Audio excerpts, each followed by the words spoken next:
अस्सलाम वालेकुम दोस्तों। जैसा कि आप लोग जानते होंगे कि पाकिस्तान की इकोनॉमी पिछले 2-3 साल से बहुत क्रिटिकल पोजीशन में थी, जिसमें ना ही इन्फ्लेशन कंट्रोल में आ रहा था। इन्फ्लेशन 40% से ज़्यादा हो चुका था। गुर्बत इतनी ज़्यादा थी कि लोगों के लिए बेसिक नीड अफोर्ड करना उनके बस में नहीं था। स्टॉक मार्केट तकरीबन क्रैश होने वाली थी। ओवरऑल हमारे जो रिज़र्व हैं वो इतने कम हो चुके थे कि हर वक्त यही खतरा मंडला रहा था कि पाकिस्तान किसी वक्त भी डिफ़ॉल्ट कर सकता है।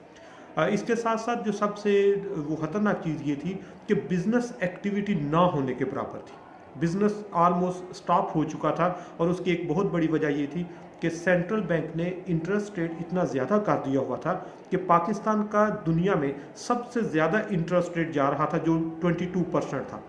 22% इंटरेस्ट रेट का मतलब ये है कि कोई इन्वेस्टर मार्केट में इन्वेस्ट नहीं करना चाहता, वो सारे पैसे बैंक में रखता था और मार्केट से ज़्यादा बैंक उसको इंटरेस्ट पे करता था। लेकिन जो ही इकोनॉमी स्टेबल हुई, इन्फ्लेशन हमारा सिंगल डिजिट में आ गया। डॉलर जो है वो तकरीबन 1-1.5 साल से 280 पे स्टक हुआ पड़ा है, वो डिस्टर्ब नहीं हुआ, जिससे हमारे रुपये की कदर जो है वो बेहतर हुई। हमारे जो रिजर्व्स हैं वो भी 10 अरब डॉलर से क्रॉस करके, और स्टॉक मार्केट ने एक जो आप कहते हैं कि एक बूम की सिचुएशन होती है, जब 1 लाख का पॉइंट जो है उसको टच करती है, तो इस वक्त हमारी स्टॉक मार्केट भी एक्सट्रीम लेवल पे जा रही है। और इस सिचुएशन में स्टेट बैंक ने इंटरेस्ट रेट कम करना शुरू किया। वो 22 से 21 पे आए, फिर 20 पे आए, चलते चलते इस वक्त जो कल मॉनेटरी पॉलिसी उन्होंने अनाउंस की है, तो सेंट्रल बैंक ने कहा है कि इंटरेस्ट रेट 13% पे उन्होंने फिक्स किया है। अब 13% जब 22% से 13% पे आए, 9% इंटरेस्ट कम हुआ है, तो अब जितने इन्वेस्टर्स हैं उसकी बैंक में पैसे रखने में कोई उनको फ़ायदा नहीं है।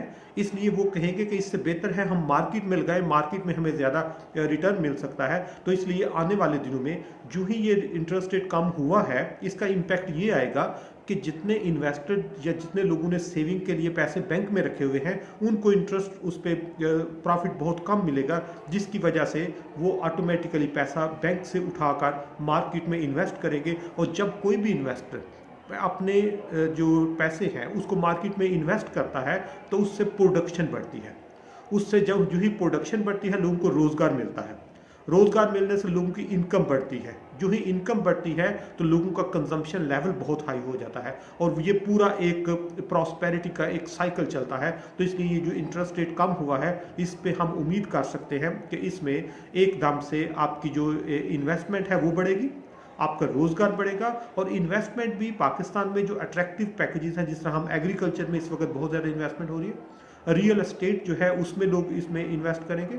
इसके अलावा बाकी जो प्रोडक्शन के रूटीन की जो एक्टिविटीज़ होती हैं, उनमें एक बूम आएगा, जिससे हमारी इकोनॉमी में जो रिकवरी है उसके आसार बहुत ज़्यादा नज़र आ रहे हैं।